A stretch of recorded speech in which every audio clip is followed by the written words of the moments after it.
አንድ ሰው ቤተሰቦቹን በአይኑ ፊት በናዚ በግፍ ቢያጣ እሱን የጎዳውን ሰው ይቅር ማለት ይችላልን? አንድ ሰው በእስር ቤት ተደብድቦ ተርቦ ተዋርዶ ተስፋ ቆርጦ ከተረፈ በኋላ የሚጠይቀው የበቀል መብት ሳይሆን እንዴት ይቅር ልበል ሊሆን ይችላልን? ይህ የፊልም ታሪክ አይደለም። ይህ የኮርኔሊያ ኮሪ ቴን ቦም ታሪክ ነው።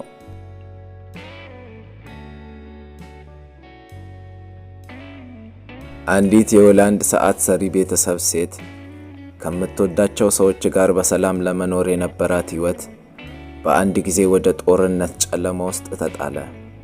እናም በመጨረሻ ከዚያ ጨለማ ውስጥ የወጣችው በጥላቻ አልነበረም፣ በይቅርታ ነበር። ኮሪ ቴን ቦም በ1892 በሆላንድ ተወለደች። ቤተሰቧ የሰዓት ማስተካከያ ሥራ ይሰሩ ነበር። በሃርለም የነበረው የቤተሰቧ ቤት ለእነርሱ መኖሪያ ብቻ አልነበረም። እምነት፣ ጸሎት እና እንግዳ መቀበል የተለመደበት ቤት ነበር።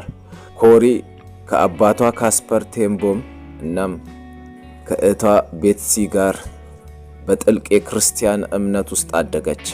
ነገር ግን ኮሪ የምትማረውን እምነቷን ከመጽሐፍ ቅዱስ ጋር አስተሳስራ በሕይወቷ ታሳይ ነበር።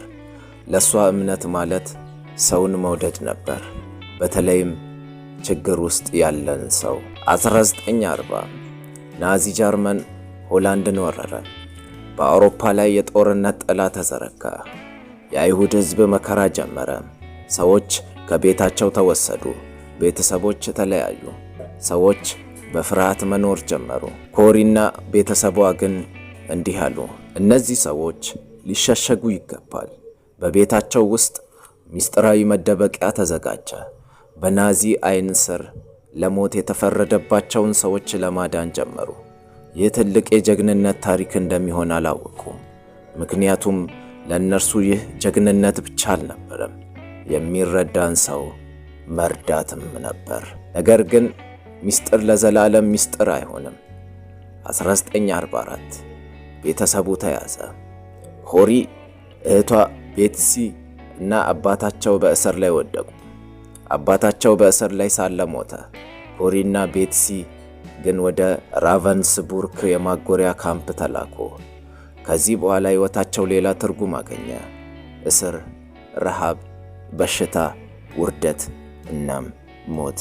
በካምፕ ውስጥ ሰው እንደ ሰው አይታየም። ነገር ግን ቤትሲ አንድ ነገር አልረሳችም፣ ጸሎት። በጨለማው መካከል እሷና ኮሪ አብረው ይጸልዩ ነበር። ሌሎች ሲያዩአቸው ሊያምኑ የማይችሉትን ነገር ያደርጉ ነበር። በሞት መካከል ስለ ፍቅር ይናገሩ ነበር። በጥላቻም መካከል ስለ ይቅርታ ይጸልዩ ነበር። ቤትሲ በካምፕ ውስጥ እየተሰቃየች እንኳ አንድ ነገር ትናገር ነበር፣ እኛ እዚህ እንደምንሆን እግዚአብሔር ያውቃል። እና የበለጠ አስደናቂው በካምፕ ውስጥ ለሚያሰቃዩአቸው ሰዎች እንኳን መጸለይ ነበር። ኮሪ አንዳንድ ጊዜ መልስ ትሰጣት ነበር። እንዴት ነው የሚያሰቃያትን ሰው እንኳን ልትወደው የምትችለው? ቤትሲ ግን በሰው ላይ የተፈጸመውን ግፍ አልካደችም። ነገር ግን ጥላቻ ልባቸውን እንዳይወርስ ትፈራ ነበር። በመጨረሻም ቤትሲ በካምፕ ውስጥ ሞተች። ኮሪ ግን ተረፈች። ነገር ግን እሷ ከካምፑ ስትወጣ የምትወጣው ብቻዋን አልነበረም። የእህቷን መልእክት በልቧ ይዛ ነበር። ይቅርታ። ጦርነቱ አበቃ። ናዚዎች ተሸነፉ። ካምፖቹም ተዘጉ። ነገር ግን ለኮሪ ጦርነቱ በልቧ ውስጥ አልተጠናቀቀም። ትዝታዎቹ አለ። የእህቷ ሞት አለ። የቤተሰቧም ሕመም አለ። የናዚ ግፍ ትዝታ ላይ ለቃት አለ። ነገር ግን ኮሪ እንደገና ለሰዎች መናገር ጀመረች። ስለ ካምፑ፣ ስለ እምነት፣ ስለ ሕመም እናም ስለ ይቅርታ። አንድ ቀን ኮሪ በጀርመን መድረክ ላይ እየተናገረች ነበር። ስለ ይቅርታ ነበር የምትናገረው። ከንግግሮቿ በኋላ ሰዎች መበታተን ጀመሩ። ከዚያ አንድ ሰው ወደ እርሷ መጣ። ኮሪ በድንገት አየችው። ይህን ሰው እጅግ በጣም አድርጋ ታውቀዋለች። በራቨንስቡርክ ካምፕ ውስጥ የነበረ የናዚ ጠባቂ ነበር። ከእነዚያ ሰዎች አንዱ እሷንና ቤተሰቧን ያዋረዱ ያሰቃዩ ሰዎች አንዱ አሁን ከፊቷ ቆሟል። እጁን ዘረጋ፣ እንዲህም አላት፣ ይቅር በይኝ። ኮሪ ግን ምን ተሰማት? ከዓመታት በፊት በካምፕ ውስጥ የተቀበረው ሕመም እንደገና ከፊቷ ቆመም።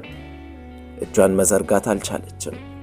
ልቧ እንዲህ አላት፣ አትችይም፣ ይቅር በፍጹም እንዳትዩ።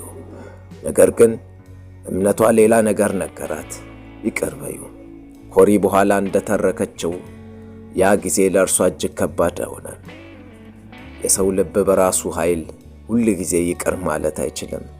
እሷም እጇን በራሱ ኃይል እንዳልዘረጋች ትናገራለች። ነገር ግን በዚያን ጊዜ እጇን ዘረጋች እና ያንን ሰው ይቅር አለችው። ይህ ማለት የተፈጸመው ግፍ ትክክል ነበር ማለት አልነበረም። የተጎዱትንም መርሳት አልነበረም። ይቅርታ ማለት ግን ጥላቻን በልቧ ውስጥ የመጨረሻውን ቃል እንዳይናገር መከልከል ነበር። ያ ቀን የኮሪ ሕይወት የተለወጠበት ቀን ነበር። ኮሪ ቴምቦም የታሪኳን ቀሪ ዘመን ሰዎችን ለማበረታታት ተጠቀመችበት። እሷ ለዓለም ያሳየችው ነገር አንድ ትልቅ እውነት ነው። ይቅርታ ማለት የሆነውን መርሳት አይደለም። ይቅርታ ማለት ግፍን መቀበል አይደለም። ይቅርታ ማለት ደግሞም የተፈጸመውን ነገር ትክክል አድርጎ መቁጠር አይደለም። ይቅርታ ማለት የጥላቻን ሰንሰለት መቁረጥ ነው። በቃ መቁረጥ ነው። ኮሪ ቴምቦም በናዚ ካምፕ ውስጥ ቤተሰቧን አጣች፣ እህቷንም አጣች። ነገር ግን እምነቷን አላጣችም እና ከሁሉም በላይ ጥላቻ ልቧን እንዲያሸንፍ አልፈቀደችም። የእሷ ታሪክ የናዚ ካምፕ ታሪክ ብቻ አይደለም። የሰው ልብ ከሚያስበው በላይ ሊጸና እንደሚችል የሚያሳይ ታሪክ ነው። ከጥላቻ ይልቅ ፍቅር፣ ከበቀል ይልቅ ይቅርታ፣ ከጨለማ ይልቅ ብርሃንን መምረጥ እንደሚቻል የሚያስታውሰን ታሪክ ነው። ምናልባት ዛሬ በእጃችን የምንይዘው የሰዓት ቁልፍ አይኖረን ይሆናል። ነገር ግን ሁላችንም በልባችን ውስጥ አንድ ትልቅ ቁልፍ አለን። የጥላቻን በር ለመዝጋት፣ የይቅርታን በር ለመክፈት። ኮሪ ቴምቦም ከጨለማ ውስጥ ወጥታ ይህን መልእክት ታወርሰናለች። ጥላቻ በጨለማ ውስጥ ቢያስርህም ይቅርታ ነፃ ሊያወጣ ይችላል። ይህ የኮሪ ቴምቦም ታሪክ ነው።